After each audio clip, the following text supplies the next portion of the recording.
Lahat ng kasulatan ay isinulat sa pamamagitan ng kapangyarihan ng Diyos at mapapakinabangan sa pagtuturo ng katotohanan, pagsasaway, pagtutuwid, at sa pagsasanay sa matuwid na pamumuhay para maging handa sa lahat ng mabubuting gawa ang naglilingkod sa Diyos. Mga kapatid, magandang araw po sa inyo lahat. Sumayin niyo po ang pagpapala at biyaya ng Diyos sa araw na ito. At ngayon po, magpapatuloy po tayo sa pag-aaral ng Diyos. At bago tayo magpatuloy, nais ko po munang batiin ang ating mga subscribers dito sa ating channel. Umabot na po tayo ng 114,006 sa ating channel. So salamat po sa mga nag-subscribe. Ang panalangin ko, kayo ay gabayan ng Diyos na mabigyan ng karunungan, kaalaman at pangunawa sa kanyang mga salita. So wag kayong bibitaw, stay tuned lang kayo. Doon sa mga nag-unsubscribe naman ay nais kong sila'y makatagpo ng tunay na aral mula kay Kristo. No? Kasi kung hindi nyo matatagpuan yung tamang aral ni Kristo, maililigaw lang po kayo. No? Kaya dito sa mga nag-stay tuned sa ating channel, ang panalangin ko po, naway palaguin ang inyong pananampalataya sa Diyos at mabigyan din kayo ng karunungan, kaalam at pangunawa na kung saan ay makapagbahagi din kayo ng mga aral at turo ni Kristo na yun po ang dapat na ipamuhay natin.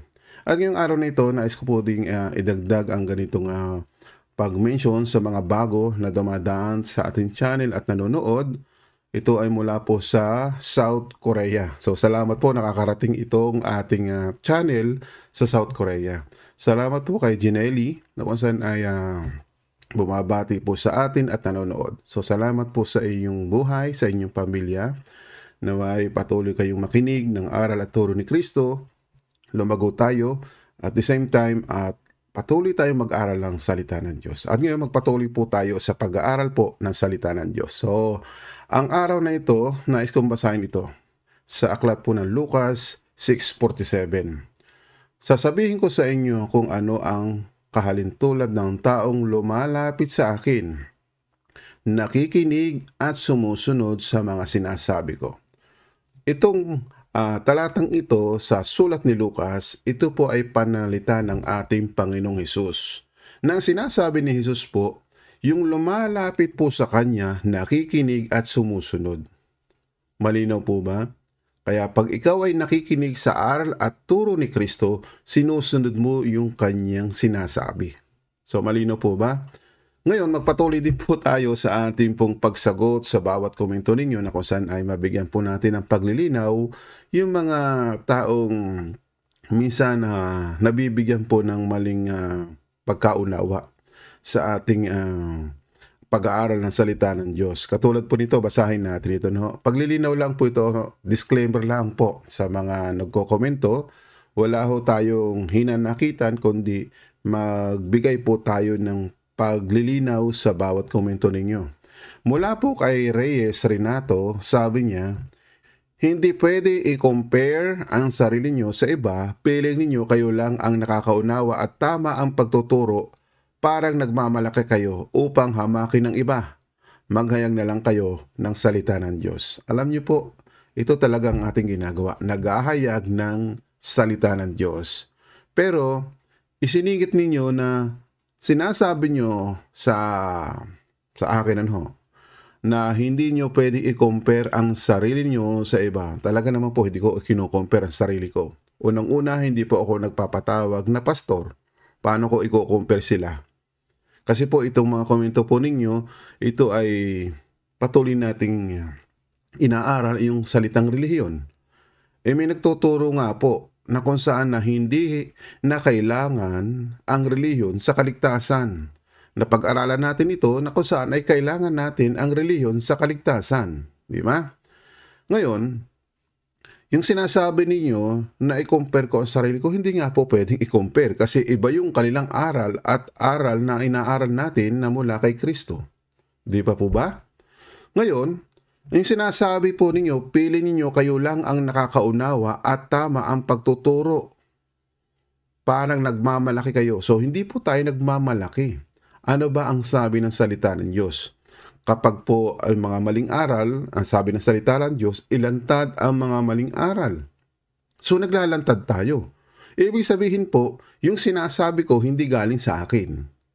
Kaya yun din ang nagiging feeling ninyo sa akin na para bang sinasabi nyo, nakakaunawa, na para bang nagmamalaki kayo. So, hindi po ako nagmamalaki.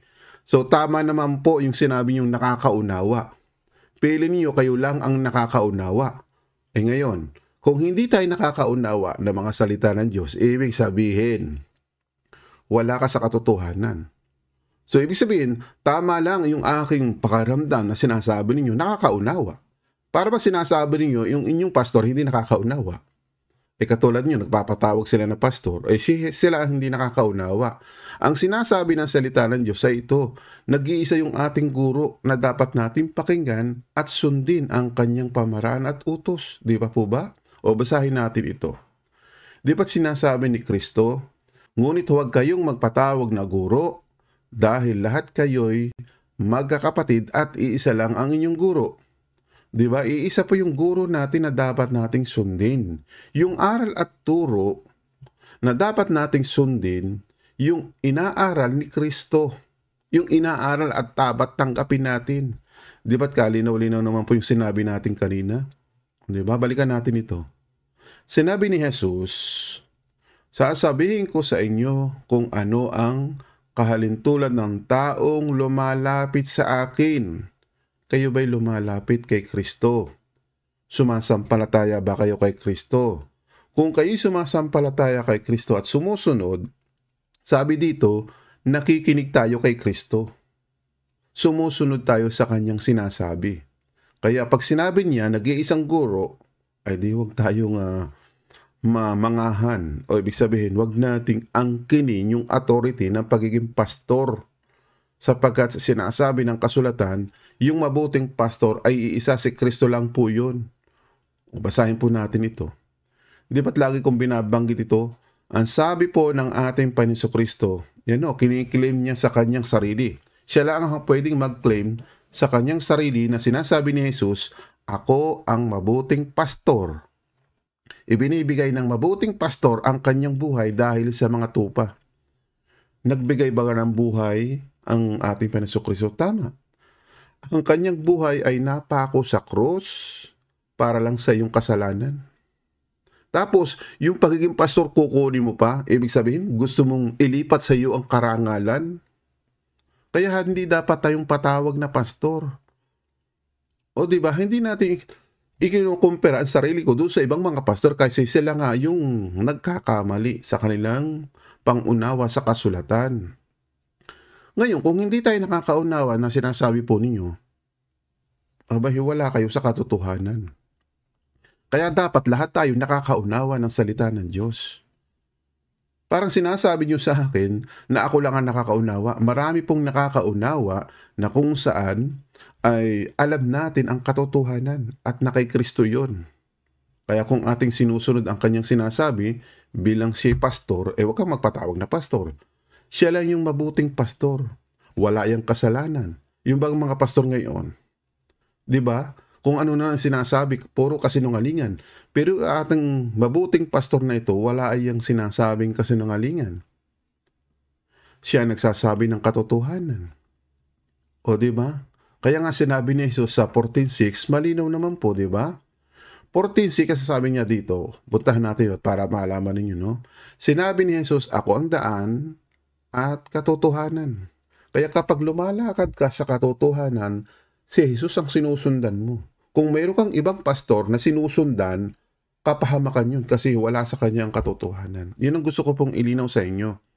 Kaya mga kapatid, kaya sinasabi mo pa, no? Kung ako'y nagtuturo at nagmamalaki, hindi po. Kaya nga sinasaway natin. Ano ba sabi ng salita ng Diyos? Sawayin. Ilantad ang mga maling aral, di ba? Sinasabi pa dito sa talatang ito para maintindihan po ninyo. Basahin natin itong talatang ito. Sa sulat ni Apostol Pablo, maintindihan natin. Kaya nga po, sa sulat niya, katulad po ni Timoteo, no? Sinulatan siya. Sino ba si Timoteo? Isang hintil tulad natin. Kung ikaw po ay merong authority na mag-aral, magturo, ano ba yung authority? Alam mo yung mga aral at turo ni Kristo na dapat yun din ang ituturo mo, huwag ka magdadagdag, huwag ka magbabawas. Kaya nga sinasabi dito, kapag dinagdagan mo at binawasan mo, ilalantad mo yung mga maling aral. O, basahin natin ito. 2 Timoteo 4:2. Maging handa ka sa pangangaral ng salita ng Diyos sa anumang panahon. Ibig sabihin, pag ipinapangaral mo yung salita ni Kristo, dapat handa ka. Paano ka magiging handa? Prefer ka, alam mo yung mga aral at turo ni Kristo na yun din ang sasabihin mo. Huwag kang magdadagdag, huwag kang magbabawas. Pag may nagdagdag at may nagbawas, ang sabi dito, ilantad mo ang mga maling aral. Pagsabihan ang mga tao sa mga mali nilang gawain. Ang kagandahan at patatagin ang pananampalataya nila sa pamagitan ng matyagang pagtuturo. O katulad ko po, nagtsatsaga din tayong nag-aaralan sa ganitong bagay sa paraang espiritual. Diba? Hindi po ako nagmamalaki. Kayo po ang nag-iisip niyan para sa akin na ako'y nagmamalaki. Kasi ang inyo pong parang binabaliktad ninyo, no? Ang pinagmamalaki ninyo, yung sarili ninyong pastor na nagpapatawag na pastor. Kaya nga po, mali-mali nga yung sinasabi niya patungkol sa relihiyon. O diba? O pakinggan niyo ulit ito sa kanyang sinabi. Doon sa mga bago na napapadaan, pansinin po ninyo ang sinasabi ng isang pastor na ito. Di ba? Na kung saan ay hindi nakakaunawa sa mga salita ng Diyos. Totoo nga ba na lahat ng relihiyon sa mundo na ito ay patungo sa Diyos? Sa totoo lang mga kapatid, hindi talaga relihiyon yung magdadala sa iyo sa langit o yung magbibigay sa iyo ng buhay na walang hanggan. Oh, katulad po niyan. Hindi daw magdadala sa langit at hindi mabibigyan ng buhay na walang hanggan yung salitang relihiyon. Yung ibang mga relihiyon na nagtayuan ngayon, yun ang hindi magdadala, pero si Kristo po ang magdadala sa iyo kung alam yung salitang relihiyon. Pero sa ganitong mga pastor na nagtuturo, di ba? Kaya nga po, wala po tayong pagkumpara, di ba? Sa mga pastor ngayon, kayo po ang nagko-compare para sa akin. Kaya nga po ako'y tutuwid sa ganitong mga bagay, binabasa ko yung sinasabi ng salita ng Diyos. Ano ba yung mali ko, kapatid? O kaibigang Reyes Renato? Ano ba, nasaktan ba kayo nung ating sabihan sila na huwag patawag na pastor? Di ba? Yung bang sinasabi ko ay pagtutuligsa? Hindi naman po yung pagtutuligsa, pagtutuwid po yun. Kaya nga sinasabi ng kasulatan ay ito. Kung alam ninyo, kung kayo nagbabasa ng kasulatan, ang sabi po ng kasulatan na ito, basahin natin muli. Di ba't ito yung ating pinaka tema o yung ating talagang layunin na ang sinasabi po dito sa ating programa, sa ating channel, kinuha ko po ito sa sulat ni Apostol Pablo sa 2 Timoteo 3:16. Sabi dito, lahat ng kasulatan ay isinulat sa pamagitan ng kapangyarihan ng Diyos at mapapakinabangan. Kaya kung ikaw ay may kasulatan, mapapakinabangan mo yan. Kung hindi ka nagbabasa ng kasulatan, ano mangyayari sa'yo? Nakikinig ka lang. Hindi mo sinusuri ang kasulatan. Kaya sinasabi ng kasulatan, mapapakinabangan sa pagtuturo ng katotohanan. O di ba? Kung magtuturo ka katotohanan, hindi ka sinungalingan. Kaya kung may kasinungalingan, yan, may salitang pagsasaway, pagtutuwid. O ngayon, kayo ba itinutuwid namin? Hindi ako nagpapatuwid sa inyo, kundi yung salita ng Diyos, tayo ang itinutuwid, tayong lahat. Walang exempted sa ganitong bagay sa pagtutuwid. Kasi ang ating kaisipan, limitado.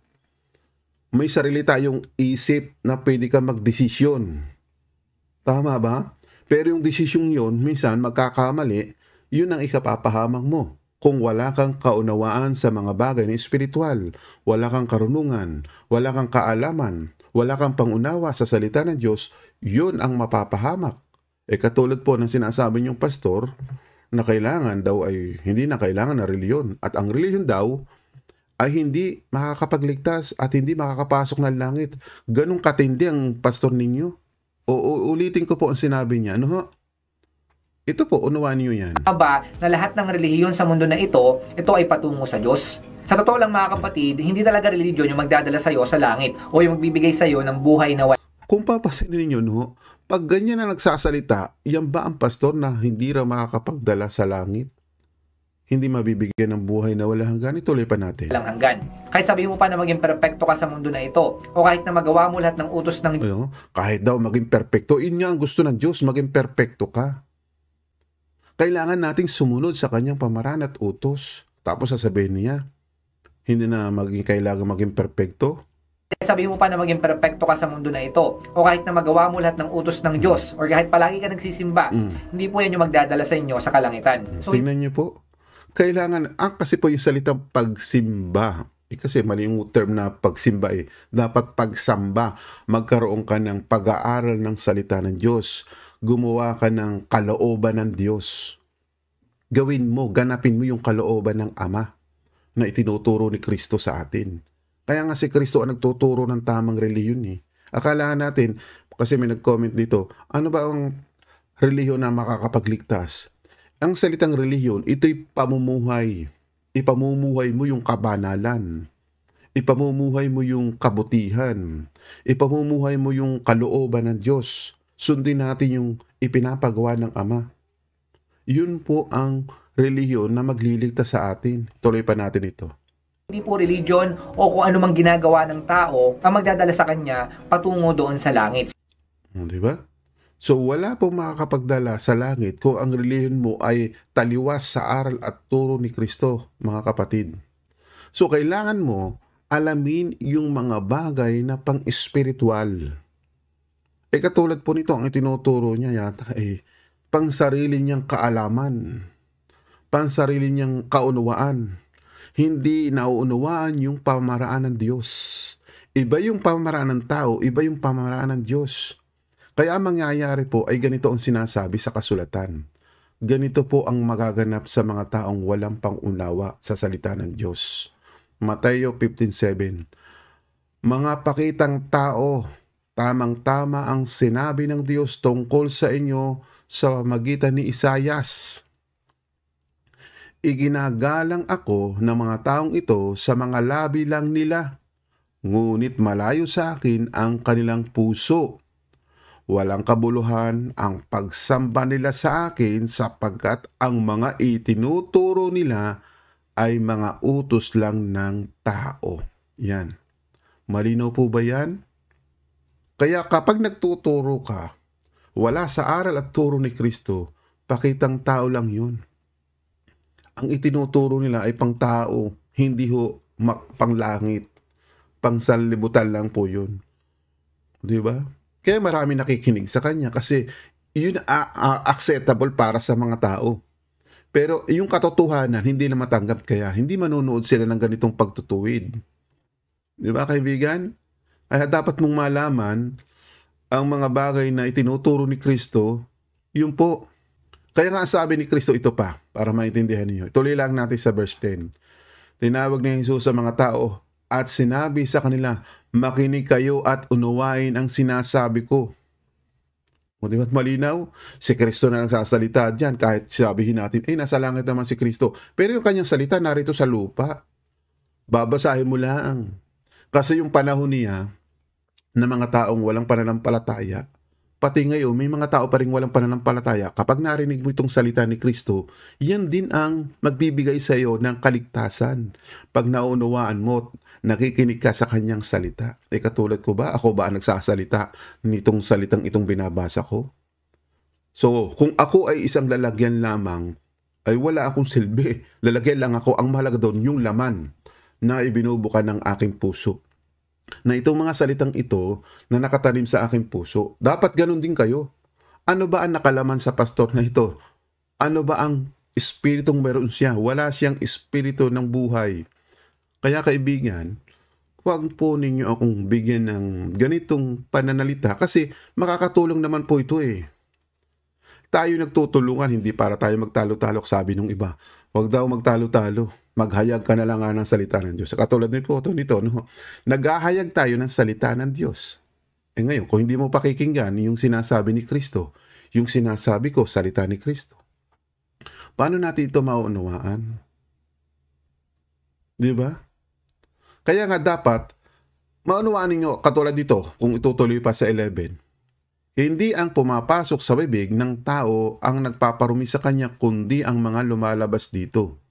Kaya nga dapat yung sinasabi mo, yung salita ni Kristo. Kapag yung lumalabas sa iyo, sa iyong labi, sa iyong bibig ay hindi salita ni Kristo, may kasinungalingan yun. O kaya kaibigan, no, pagtutuwid po ito sa mga taong nangangaral nagtuturo ay meron pong tayong pagsasaway at pagtutuwid sa aral at turo ni Kristo.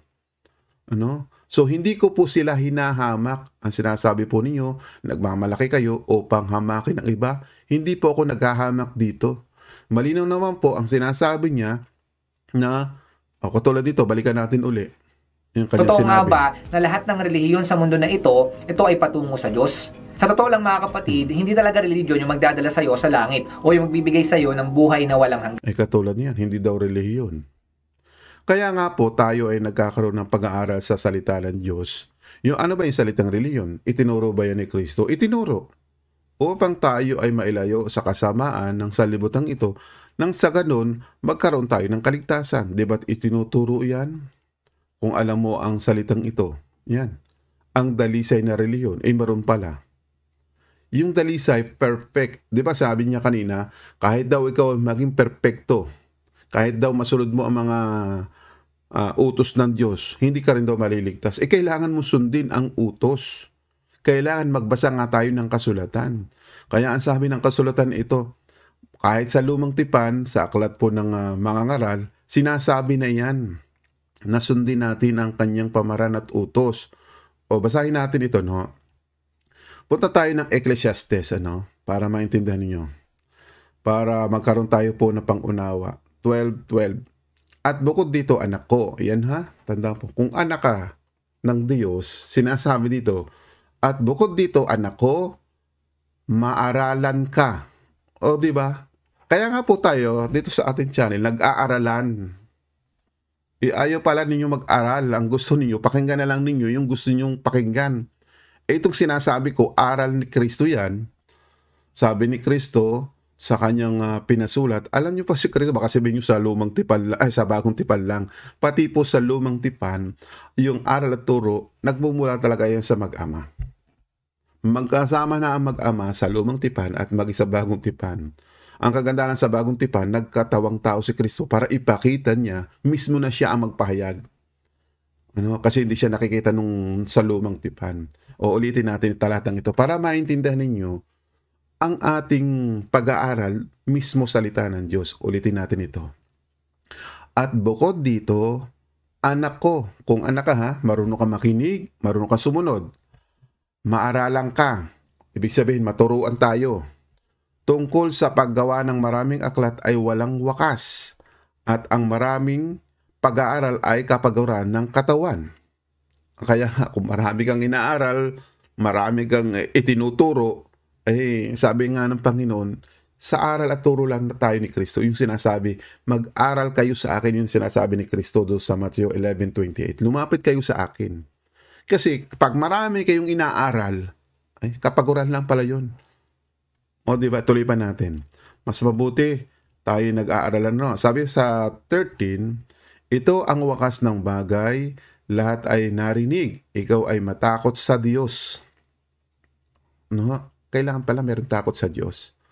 At sundin mo ang kanyang mga utos sapagkat ito ang buong katungkulan ng tao. Tama ba? Sundin ang kanyang mga utos?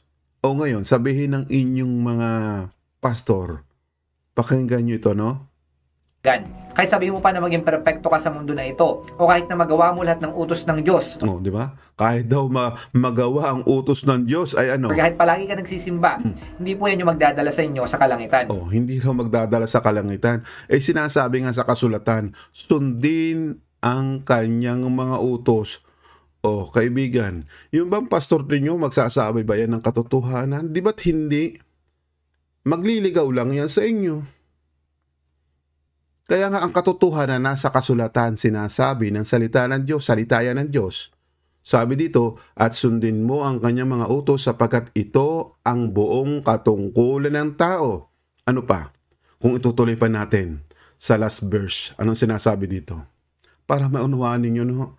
Kaya nga tayo nagtsatsaga sa pagtuturo, yung aral at turo galing naman kay Kristo, hindi sa sarili. Sapagkat, sabi dito, no, sapagkat dadalhin ng Diyos ang bawat gawa sa kahatulan. Kaya nga po, hindi pa kayo natatakot may kahatulan. O parang kayo yatang humahatol sa akin. Pili ninyo, kayo lang ang nakakaunawa. Kailangan nating unawain ang salita ng Diyos para hindi tayo mahatulan. Sabi dito, no, ulitin natin ito. Sapagkat dadalhin ng Diyos ang bawat gawa sa kahatulan, pati ng bawat kubling bagay, maging ito'y mabuti o maging ito'y masama. Malinaw po ba? Palitan natin ng ibang salin para mas maintindihan po natin. Ano? Mag-umpisa po tayo dito sa 12.